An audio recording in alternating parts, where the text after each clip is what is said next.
जय जिनेंद्र मित्रों, जैन धर्म मोक्ष में आज का वीडियो। जैन साधु साध्वी जी के शौचालय संबंधित नियम पहली बार पूरी दुनिया को पता चलेगा। देखिए आपका अपना यूट्यूब चैनल जैन धर्म मोक्ष पर वीडियो पूरा देखिए और अपना कमेंट जो आपके सुझाव है वो जरूर कमेंट में लिखिए। जय जिनेंद्र जरूर लिखें। अधिकांश लोगों के मन में जिज्ञासा वंश प्रश्न उठता है कि आज के इस मॉडर्न युग में भी जैन साधु साध्वी जी भगवंत वॉशरूम का उपयोग क्यों नहीं करते। हालांकि जो जैन है वह तो इस प्रश्न का उत्तर जानते ही है, किंतु फिर भी उन्हें जिन्हें भी पता नहीं है उन्हें ये वीडियो से पता चल जाएगा।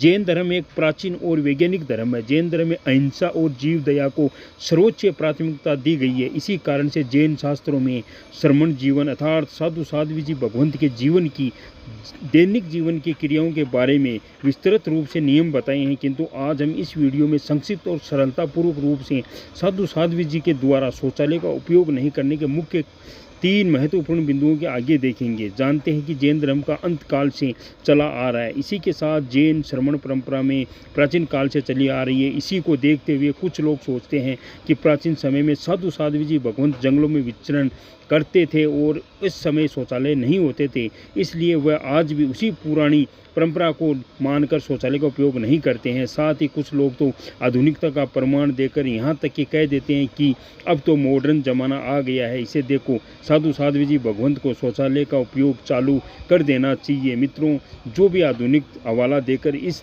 ऐसे धर्म विरुद्ध बातें करते हैं, शौचालय में एक बार जाने में कम से कम 1 या 2 बाल्टी पानी का प्रयोग हो ही जाता है। मात्र बार फ्लश करने से बहुत सारा पानी चला जाता है। फ्लश किया हुआ ये सारा पानी अनछन अर्थात बिना छाना हुआ होता है, क्योंकि फ्लश के अंदर स्टोर होने वाले पानी को छानने के लिए कपड़ा नहीं लग सकता है, किंतु छाने हुए पानी की मात्रा 1 बूंद में ही विज्ञान के अनुसार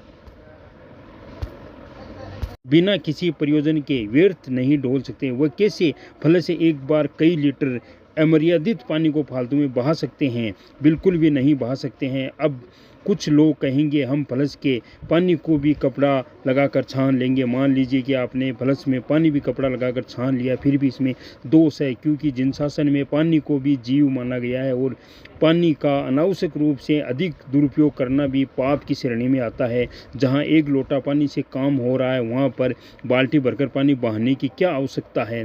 शौचालयों को प्रतिदिन साफ करने की आवश्यकता होती है, जिसके लिए एसिड क्लीनर और ब्रश आदि की आवश्यकता होती है। जब टॉयलेट क्लीनर आदि डालकर ब्रश से शौचालय को साफ किया जाता है तो शौचालय में रहने वाले सूक्ष्म जीव भी मर जाते हैं। ऐसे हिंसा से बचने के लिए भी पूज्य साधु साध्वी जी भगवंत इस आधुनिक युग में भी शौचालय का उपयोग नहीं करते हैं। साथ ही शौचालय में हमेशा गंदगी और कीटाणु रहते हैं, जिस कारण से शौचालय में जाने पर उनकी पवित्रता एवं तपस्या पर विपरीत प्रभाव पड़ता है। पूज्य साधु साध्वी जी द्वारा ने मॉडर्न युग में भी शौचालय का प्रयोग नहीं करने की एक बड़ी वजह है शौचालय का सेफ्टी टैंक। अब आप कहेंगे सेफ्टी टैंक कैसी हिंसा हो सकती है? आपको बता दें, सबसे ज़्यादा हिंसा का दोष है शौचालय का अपशिष्ट संग्रह करने वाले सेफ्टी टैंक। जब सेफ्टी टैंक में अपशिष्ट पदार्थ अर्थात मल मूत्र जमा होता है, उसमें असंख्य सूक्ष्म जीव और छोटे छोटे कीड़े पैदा हो जाते हैं जो प्रतिदिन जन्म मरण करते रहते हैं। जब सेफ्टी टैंक को खाली करवाया जाता है तब भी असंख्य जीवों की हिंसा होती है।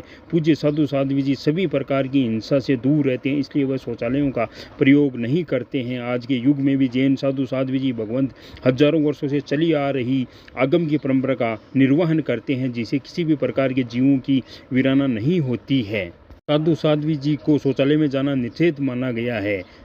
एकांत स्थान में बनाए गए साधु साध्वी जी के अलग अलग वाड़े में शौचालयों के निवृत्त होते हैं। अर्थात जंगल या किसी निर्जन स्थान पर लोग आते जाते नहीं है, वहां पर शौच की क्रियाओं में निवृत्त होते हैं। यदि किसी उपाश्रय में वाड़ा दूर होता है तब पूज्य साधु साध्वी जी स्वयं ही प्लास्टिक के एक ऐसे छोटे टब में जो आकार पोट शिष्ट पदार्थों को लेकर जाकर ऐसी सुनसान जगह पर विसर्जित करते हैं जहां पर कोई जीव जंतु नहीं हो, गिल्ली मिट्टी नहीं हो, कच्चा पानी नहीं हो। अब शिष्ट विसर्जन की प्रक्रिया को परट कहा जाता है। धूप और सूखी रेत के संपर्क में आने से अपशिष्ट पदार्थ में धीरे धीरे सूखकर स्वयं ही नष्ट हो जाता है। इसी प्रकार जंगल अथवा एकांत स्थान पर जाकर मलमूत्र विसर्जन करते हैं। हमारे पूज्य साधु साध्वी जी भगवंत जो स्वयं जीवन के नियमों का उत्कृष्ट एवं दृढ़ता से पालन कर रहे हैं।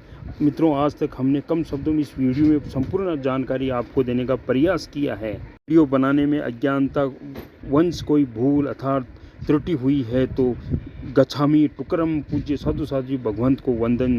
भूल हुई है तो इसके लिए हम माफ़ी चाहते हैं जैन धर्म से। जय जिनेंद्र।